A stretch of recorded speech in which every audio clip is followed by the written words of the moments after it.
তো thoughts of Billal ভাই আর আমার একটা পিকচার ভাইয়ের আইডিতে ছাড়া হয়েছিল।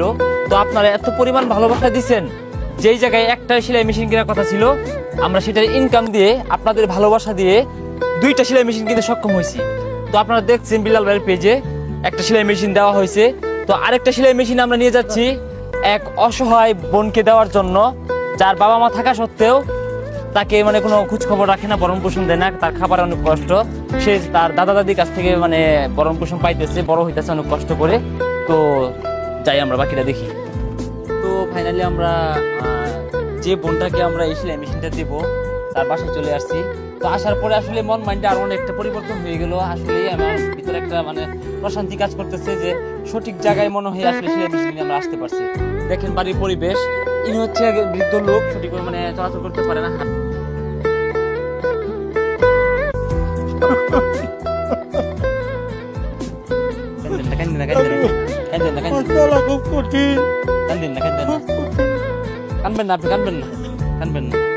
তো দেখেন ওই যে ছোট বোনটা, হ্যাঁ, এই দাদার কাছে বড় হইতাছে, তার বাপ মা তাকে আসলে এভাবে ভরণ পোষণ দেয় না, খোঁজ খবর নেয় না।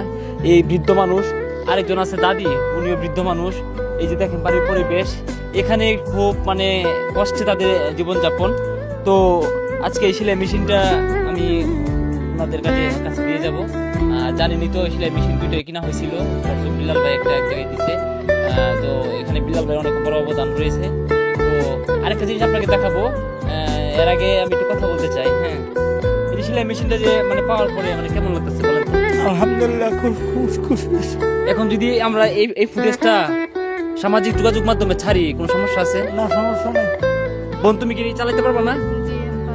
পারবা তো? হ্যাঁ, আর অবশ্যই তুমি পড়াশোনা করতেছো, দোয়া করে অনেক বড় হও। আর দাদা দিদি যতদিন বাচ্চা থাকবো অবশ্যই তাদের পাশেই থাকবা, তাদের একটু দেখশো করার চেষ্টা করবো এক সময়। হ্যাঁ, আর টুকটাক করে সেলাই মেশিন দিয়ে যতটাই পারো সংসারে হাল দেবো। হ্যাঁ, আর দোয়া চাই। আরেকটা জিনিস দেখাবো, দেখেন তাদের এই বাড়িটাতে, ছোট্ট এই মানে বাড়িটাতে মানে নাই, কোনো টিবল নাই। হ্যাঁ, দেখেন এখানে দেখায় একটা কূপ আছে, তাদের বাসায় কোনো মানে টিবল নাই। হ্যাঁ, এই যে এই কূপের পানিটা ব্যবহার করা হচ্ছে। হ্যাঁ, এই পানিটা ব্যবহার করে, হ্যাঁ, পানিটা নোংরা হয়ে গেছে, বৃষ্টি বাদলের দিন। তো দেখেন এই বাড়ির পরিবেশ, একটা টিবল নাই তাদের বাসায়। হ্যাঁ, তো আপনারা যদি মানে কি বলবো, হ্যাঁ, আপনারা আসলে অনেকে অনেকভাবে সহযোগিতা করেন। হ্যাঁ, আমরা সর্বোচ্চ চেষ্টা করব এদের বাড়িতে একটা টিবলের ব্যবস্থা করে দিতে। আর আশপাশ অনেকে হয়তো বা প্রভাবশালী ব্যক্তি আছে, পারলে তাদের একটু খুঁজে নেবেন। আর সকলের কাছে দোয়া চাই।